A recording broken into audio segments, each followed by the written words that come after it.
guys, welcome back. This is Neo. How is everyone's doing?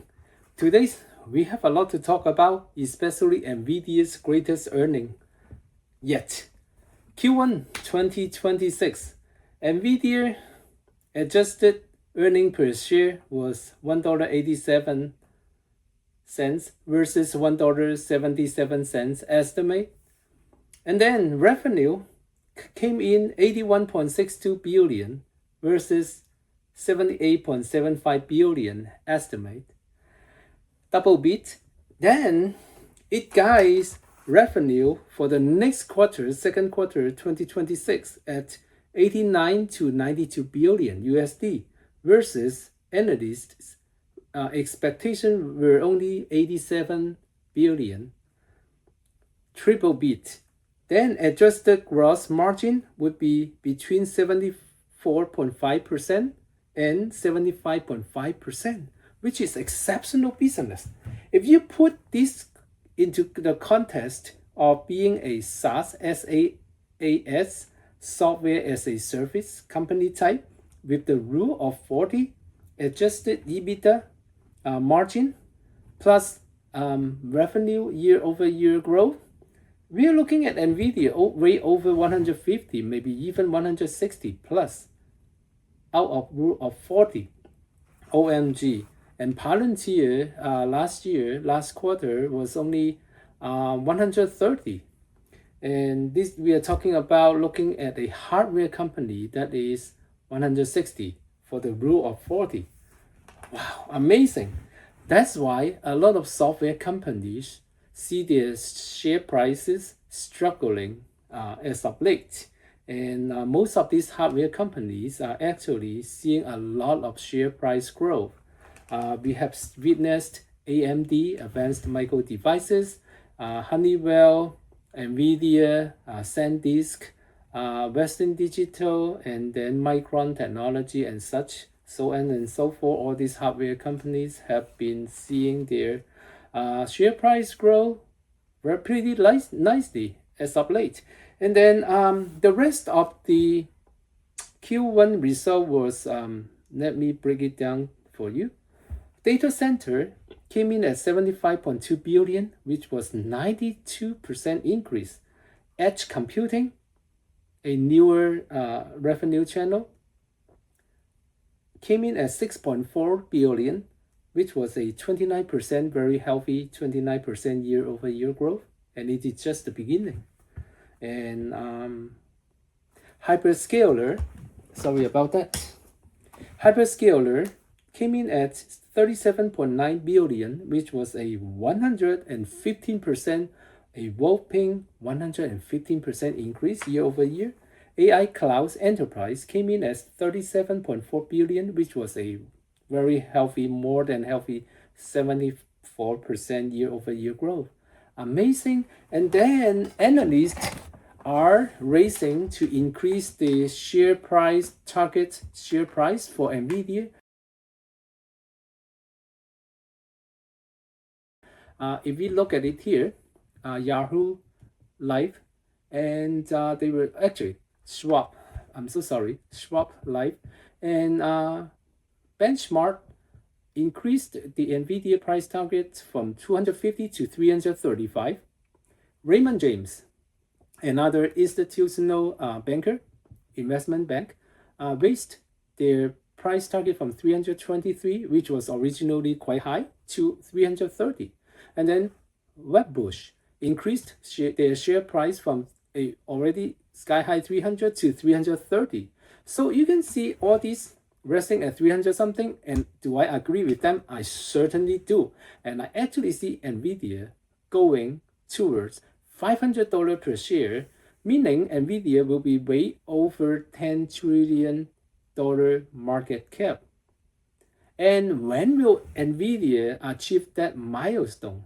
I believe will be within the next 24 months. As last year, we have the ChartSpot GTP moment.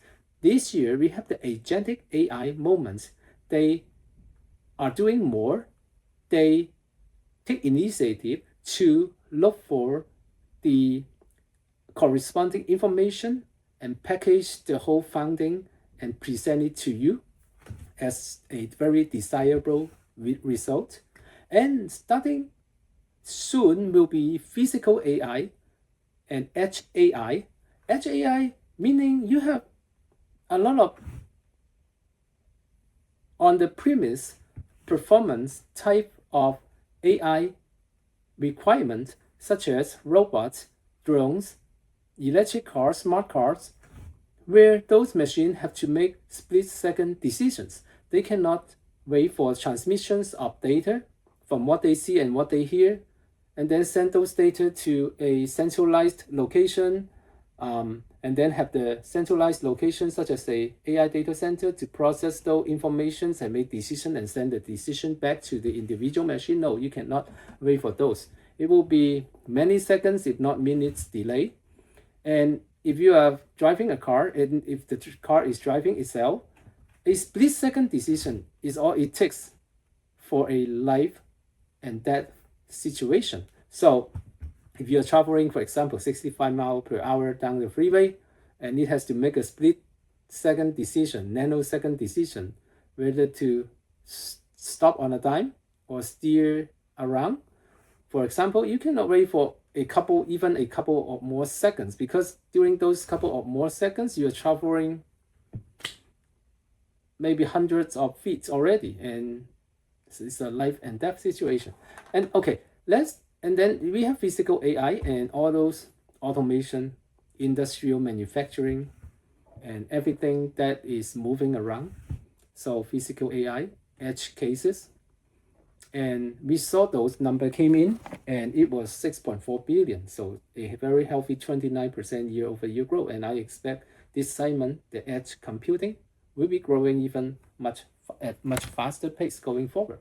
So Nvidia share price did not react much as we have already expect, because it has been such a wonderful and great company, and it actually has been widely recognized, and that's why it is now the most valuable company on earth.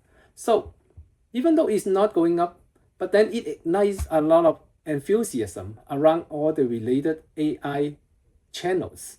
For example, we have seen Navia's data center, as we have seen, data center revenue came in at 75.2 billion, which was a whopping 92% year-over-year growth. So that automatically sent Navia's group skyward, because Nvidia has interest. They have investment in Navia's group, and Navia just saw over 15% increase just one day alone for today.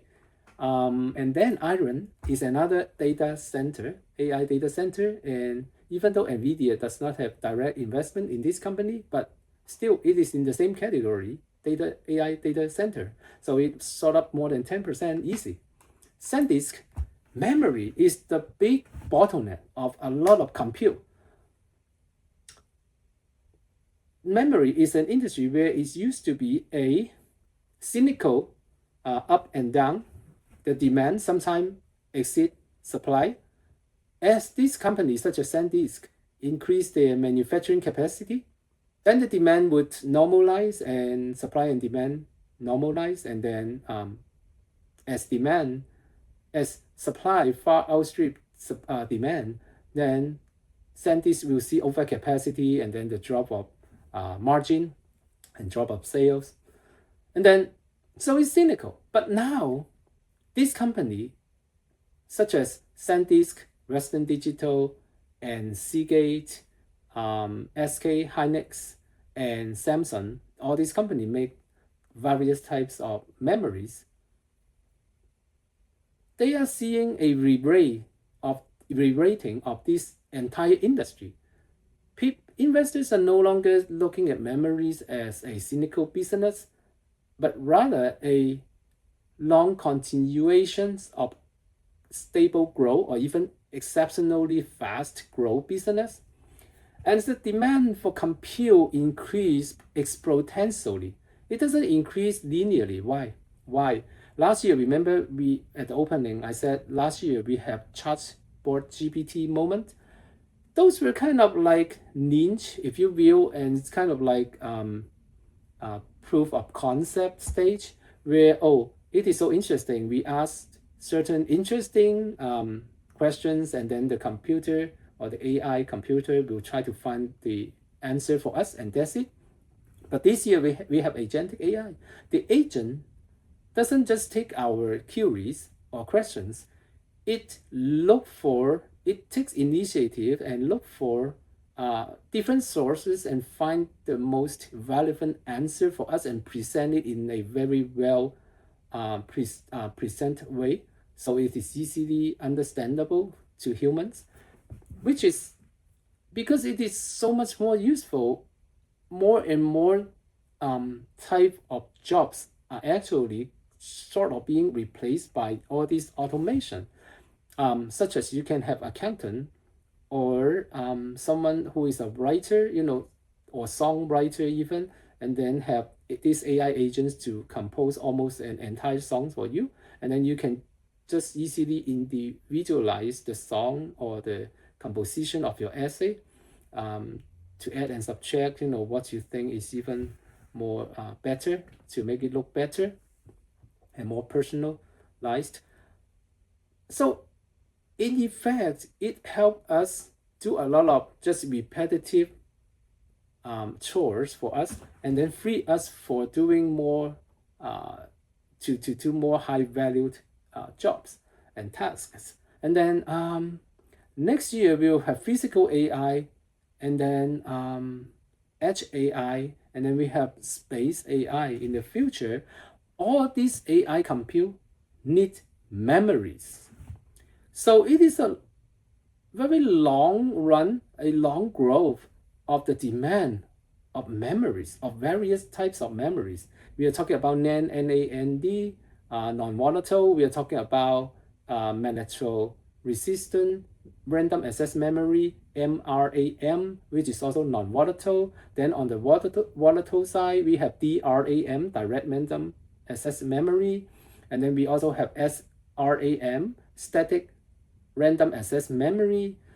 So the later types are more data dense, so the density is higher, so you can pack more data and read and write faster. MRAM has the best of both worlds. It is being non-volatile, so when the power is off, it still retains the information, and then it has very exceptional endurance, which makes it very long-lasting. It actually can be written or data can be retrieved unlimited time throughout the life of the hardware, of the memories. And then it is also dense, so it can pack more data compared to other such as NAND. Now, what GPUs, the current state of AI system largely depends on GPUs. The type of memories that they need most is actually DRAM, direct random access memory. SanDisk makes NAND, but Micron also makes. Is it not going there? Okay, now is it going? Okay, so Micron also makes NAND, but it also makes DRAM and other types of memories. They may also be experimenting MRAM as well. However, for MRAM, that one is more radioactive resistant. So meaning for space application, such as satellite, the future space station, and we are talking about spacecraft that go to the moon or go all the way to Mars in the future, will all need to use MRAM type of memory. Those are radioactivity resistant and very, very long lasting, very durable. And we will talk about that. Those are more expensive, so GPUs are not using that type of memories that much yet. There are two companies that makes those companies, MRAM, or three. The one that I can remember and think of immediately is Honeywell, Honeywell, Honeywell. And some of Honeywell's made MRAMs are already being utilized by, for example, Rocket Lab and other spacecraft companies and satellite companies. And the other one is Everspin. Everspin, ticker symbol MRAM, is a rather small company and recently got the attention of many investors, especially traders. So I would be more careful with this smaller one. The company's name is Everspin because it is so small and is not making a huge profit, and their clients are quite concentrated for now. But then because being in this field, MRAM's memories, this special type of memory will be increasingly in higher demand in the future when we expand our space infrastructure. So it could still have a good future, but just be aware that it is very small, and the valuation is quite high already for that small company. Versus Honeywell is a long-term industry veteran company, and it has stable growth already. So that is one thing to consider if you want high risk and fast growth versus lower risk and a little bit slower growth, but still exponential growth going forward. And then now let's go back to Micron. And we talk about Micron. It has an amazing 800% increase for the last year, and SanDisk was about the same for the last year. Actually, it's more, maybe 1600% for the last year. For the last 12 months. But then since IPO, SanDisk has already 50x. Yeah, from 35-ish. Now it's 1,500. So almost 50x, almost maybe 45x, 45 times to 48 times. Yeah, it's amazing growth. So see, when these memories company are being re-rated as long-term growth stories. Then we have Vertiv. Vertiv is power infrastructure for AI data center with very efficient cooling systems for AI data center. If you can cool efficiently, you consume less amount of power, which is wonderful. So this company already is also enjoying a very nice growth. So it has 200x plus for the last 12 months. And we own this company. We own all these companies. Okay, every companies that we are talking about, we own them here. We own their shares, including this one, the new one, INFQ. They are a quantum computing company, and what they do is they engage in the development and commercializations of quantum technology products in the United States, Europe, and Asia. It delivers neutral atom solutions for quantum computing, networking, sensing, and security. The company offers quantum sensing, quantum computing and software, quantum clocks, and quantum blah, blah, blah, and a lot of stuff. So you can read it. You can pause it here and then read it. And because we really have a lot to cover tonight. And Honeywell International is the one that I just talked about. They also make MRAMs, mandatory resistive random access memory, which is especially suitable for space application and edge cases because they have extreme high endurance. They can last forever basically, and the read-write times are very extremely fast, as far as SRAM or DR, even surpass some DRAMs already. But they are just more complex and cost a little more. So a lot of companies are still not using MRAM for GPUs yet. Okay, but then for the space application, they have to use MRAM because only this type of memory is radioactive resistant. Okay, radioactivity resistant. Yeah, only this type of memory, MRAM. And then form factor is a testing facility for anything that is in the semiconductor form. So whether you are memory, whether you are making AI chips, those thing that's the transistors, the millions of transistors that sit on a single wafer, yeah, because they need to be nanometer accurate. So you have to be tested by form factor and other testing facilities for semiconductors before you can scale them up and produce them in vast amount. Nokia is another crazy one. We bought it at $8 plus and minus, okay? And right now it's already sitting at $14 plus. It was as high as almost 16 2 weeks ago. Now, Nokia, yes, I know, right? They used to make the smartphone with a lot of buttons, and then when iPhone came out, they still have most of the market share of the smartphone. But by the generation 3 of iPhone, Nokia started to lose market share by and large to iPhone sales.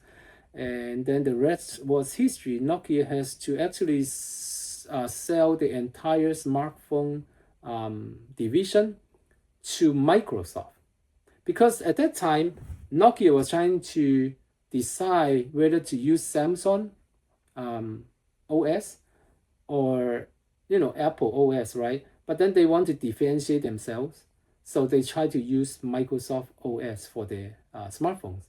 But then it turns out to be not in high demand. Most developer for apps already were resting on either the Apple platform or the Samsung platform.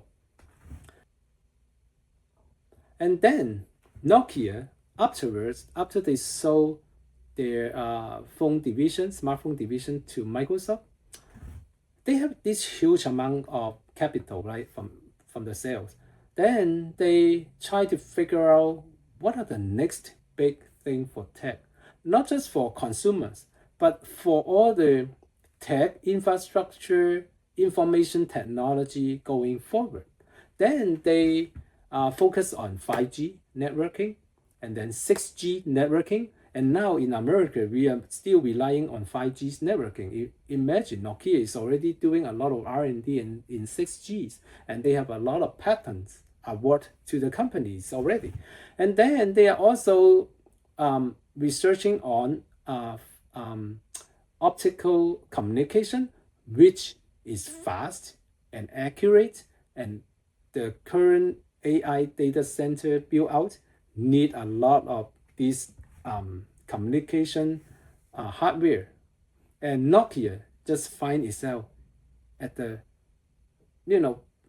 growing at the right time, at the right moment, for the right industry, which is AI data center. And Nokia is going very nicely.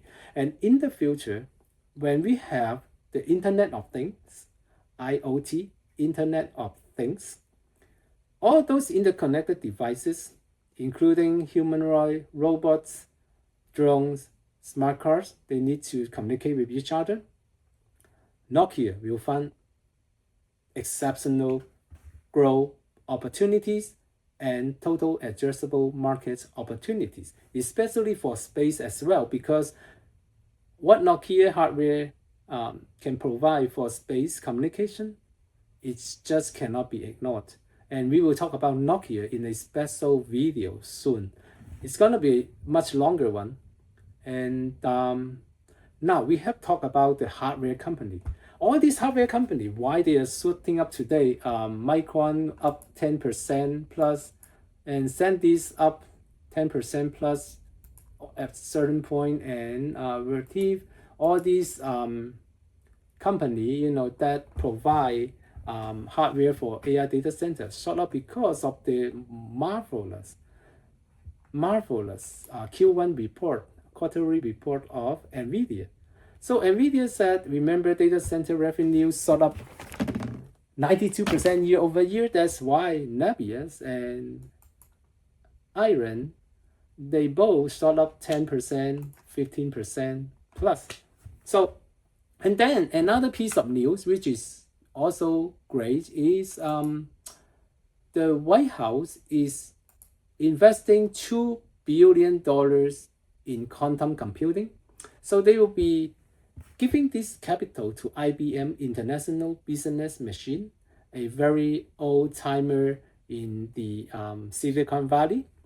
They have their Watson crazy computer before, and now they are also working on quantum computing alongside, with Google, Alphabet, Meta, and other companies, Amazon. So this is a strong shot for the entire quantum computing industry. So as we know, as we can see, D-Wave Quantum sort of 33%, and then we Getty Computing, which is another quantum computing company, also sort of 30%, and then you have this software company not doing well, as we just talked about, because right now hardware for AI data center and infrastructure is the hot topic, and most growth is in the hardware side right now. Once the hardware is built out, then we will jump back to the software side. Who belongs to the software side? SoFi Technologies. See the past 6 months coming down, OMG. ServiceNow is another crazily profitable Fortune 500 company, and crazily down. Figma, another software company, last 6 months, crazily down. Palantir, another crazy software company, huge growth, coming down like this. Still, see, coming down for the last few months. So, and then this is another new quantum company. Yeah, we will have another video that talk about quantum companies as well. So you don't have to worry about this name yet. Some of them are way overvalued.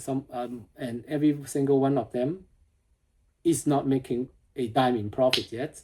And there is still debatable timeline as to when they can really have their products commercialized effectively, because they still need to control the errors, and we will talk about why they have to control the errors. Guys, it is amazing. My portfolio was originally just under 80,000. This is my second portfolio, and after this past year, right now is already approaching 300,000. It's crazy. This AI build is crazy. My second portfolio is AI focused, and but my first portfolio has more software company, and that one isn't doing well, of course, right? We just talk about it. Guys, have a wonderful evening, and we will talk a lot more about all these great AI related companies, especially memories and energies. Energies will be in huge demand. It's going to be crazy, and this is one sector of the energy industry that is currently being ignored by most investors, and we will talk about it in the next videos as well. Thank you guys for coming back. Have a wonderful evening. Good night, everyone.